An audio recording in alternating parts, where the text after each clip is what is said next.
What would you do when a hot demon girl wants to have your kids inside her? Haruto is a lonely loser who stopped going out after high school and lost all hope in life. A light suddenly shines from his phone and he is teleported into the heaven dimension. The archangel congratulates him for being chosen to be reincarnated and promises to grant him overpowering skills. She tells him to live his new life to the fullest. However, Haru only wanted to watch anime in his previous life and begs her to reincarnate him. Then we see Haru getting reincarnated as a baby in another world. The maid is happy he is healthy, and the father sees the marking on his chest, confirming he is their baby. He says to his wife that he is going to be powerful, and asks his subordinate to measure his power level with a magic item. The entire room fills with magical aura, and the father says that his level must be 50. But after they finish, they see that his power is only 2, and he doesn't even possess any element, only using barrier magic. The king is angry that his child is fucking useless. Haru gets worried about this. The father and mother get an idea to claim he died in childbirth so the people can't know they have a useless child. Haru worries that he is going to die immediately after reincarnation. The king tells his army to throw him deep into the woods. Meanwhile, in the heaven dimension, the archangel mentions that she made him way too strong to the point where they can't measure his power since they can only measure up to 100, and his current power is 1002. She even forgot to give him an element. Deep in the forest, Haru tries to use his magic power to get out of the situation. He creates a cube in front of him and is impressed that magic is so easy. He changes its form and realizes that his limit is his imagination. He uses the spell on himself and starts floating in the air, glad that it doesn't consume any of his mana. Suddenly,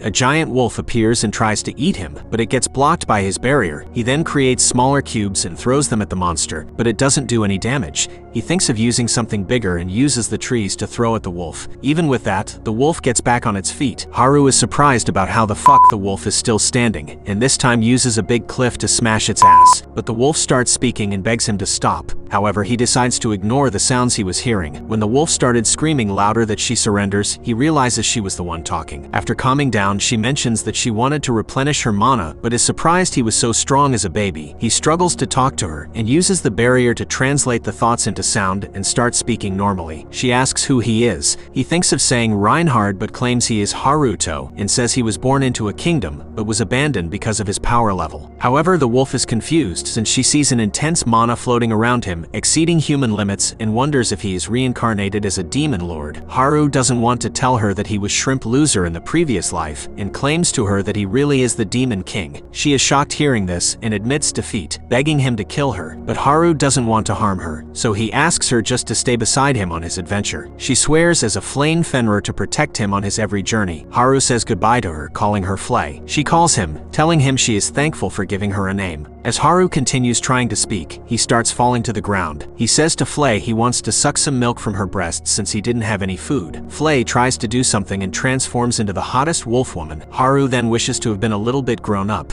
but he gives her a Catwoman outfit and realizes she is even hotter now. He gets ready to suck her boobs, but Flay strips and tells him she needs another type of milk before producing hers. Haru then realizes she is totally a dumbass. She apologizes to him for being dumb and hears a man starting to approach them. Immediately, Haruto uses his magic so they can telepath with each other. As the man gets closer, he tells them that he is there for the baby. Flay refuses, claiming he is her master and belongs to her. The man explains he is a relative of the baby and he's come to save him. Flay wonders why he wants to save him after his parents abandoned him. The man shows her a bag with breast milk and tells her that he wants to save him since his wife's newborn boy never got the chance to see the light of day, and he knows Haru was abandoned despite his potential. Flay gets touched, and the man suggests taking her as a personal attendant. She accepts, saying she will watch over Haru by his side. The man is glad they got into an understanding. A few minutes later, the man destroys Haru's bed and puts some kind of blood liquid to make it look like he was eaten. Then they walk away. Haru begs Flay to give some of the breast milk the man brought, but she tells him that he will only suck her breasts. 9 years pass by, and we see that Haruto wanted to leave as soon as he didn't need more milk, but they were so kind to him and couldn't just leave, so he decided to stay. However, his sister seems to hate him, and he feels bad about it. Flay serves the food to the family. Haruto's sister has warmed up to Flay and asks if she could play with her. Initially hesitant, Flay didn't want at first, but Haruto told her to play with her and she agreed. We then see Flay playing outside with her. His mother approaches him, apologizing for Charlotte's behavior since she is shy around boys her age, but she believes she will not be after they grow up a little. Haru worries that Charlotte has figured out he is an old man and falls to the ground depressed. His mother suggests he makes something special about Charlotte, and she will warm up to him. She mentions not to stay in his room all day like a little fucker. Later, we see Haru on his bed, and it seems he wanted to get away from there but couldn't leave Flay behind. He asks his clone what to do, and it seems Haru has been studying for 9 years about magic and managed to create a robot copy, but it seems not to talk or move. His dad knocks on the door and tells him to come down. In the field, his dad tells him that he wants to help him use the sword since he has low mana. He throws a wooden sword at him, and we learn that his father is the strongest fighter in the country. Haru uses a barrier to make up his physical abilities, and with a single leap, he jumps above his father, crushing the entire earth beneath. His father wants to test his reflexes and uses his fastest strike at him, but Haruto dodged it by jumping to the sky and is glad being able to avoid his swing. His father reveals that someone under level 30 would find it impossible to dodge it. Even Haruto felt something was off about it, but when he checked the orb, he is just level 2, and the maximum in humanity is 77. He gave up on being strong and focused on learning about barrier magic. His father tells him to continue with training, and we see his sister watching them. At night, Haru's mother sees he is working hard lately. Haru's father reveals that Haru may be a returned demon because, while they are rare, they have appeared in the royals, but still, he looks normal and not with horns. But they think it must be because of his royal insignia, and it's surprising that Flay keeps following him. Haru's mother claims that he is just a normal boy. Father agrees, claiming he will try his best to give Haru his best life. His sister heard all of it but doesn't believe Haru is a demon. After some time, we see Haru in his room wondering why his dad hasn't told him about sword lessons. He hears people shouting, and he checks what's going on outside with his magic. A bunch of soldiers are injured, and Haru approaches his dad asking what's going on. His dad mentions that thieves have been attacking their provinces lately, and offers hearing information about their base, but when they headed for there, thieves ambush them from behind, resulting in their soldiers getting injured. He tells Haru not to feel obligated and tells him to go inside. As he leaves, Flay mentions how the blasted gold is so worthless.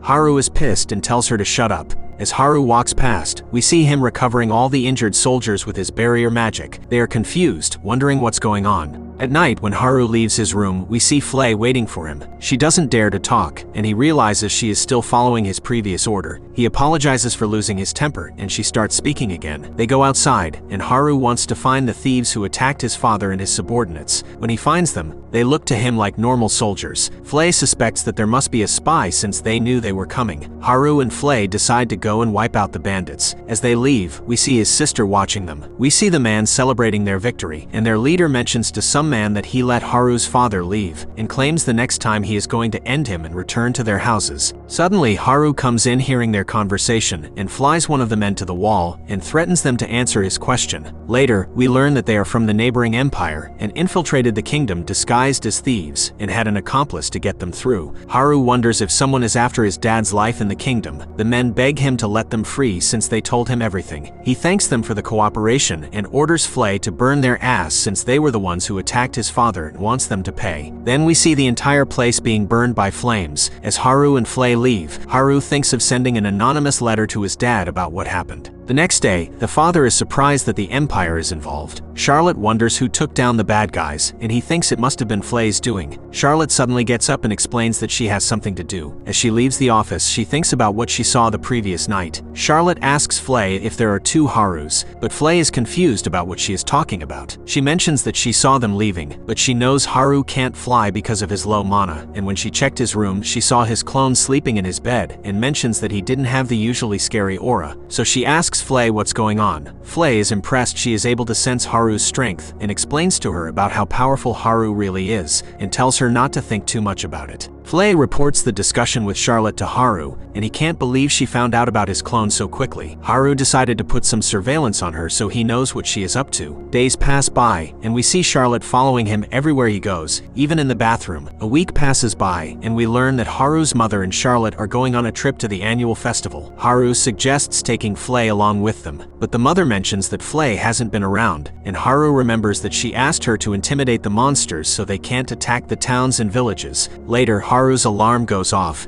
and he realizes it's the surveillance he put on Charlotte. We see the carriage being attacked by some bandits. Charlotte is carried away by her mother. The man throws some magic attacks at them. She manages to block it but gets injured in the leg. Charlotte suddenly hears a voice and she leads her mother to run in that direction. Natalia wonders who is giving the directions. They end up at the cliff, and Charlotte tells her to jump, She manages to make it down by using her magic. They end up finding a cave, but Natalia thinks that it is too shiny to hide. Natalia decides to go find the one who was giving her directions, saying they must be a hero of justice, and tells Charlotte to wait there, and she quickly runs off. As she leaves the cave, she sees that the cave entrance is hidden with an illusion magic. At that moment, the bandits come. Natalia thinks she can't let herself get captured, so she prepares to end her life. However, the blade suddenly shatters, and Haru grabs her just in time. Haru gets pissed and blows all the bandits away. He calls out for Charlotte, telling her to take care of her mother. She gets terrified by his aura, realizing it's her brother. She forces herself to see him. Haru is surprised by her calling his name. She asks him if he's a hero of justice. He doesn't know what to say, so he decides to play along saying he is. She apologizes to him for being so useless and dumb the whole time, and Haru tells her that he's glad she realized it.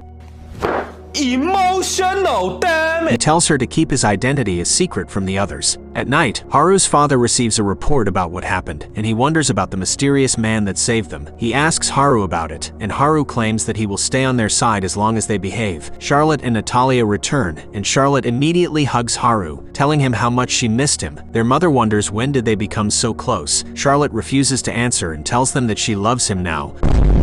Haru gets happy hearing this. And then we see Flay feeling jealous of them.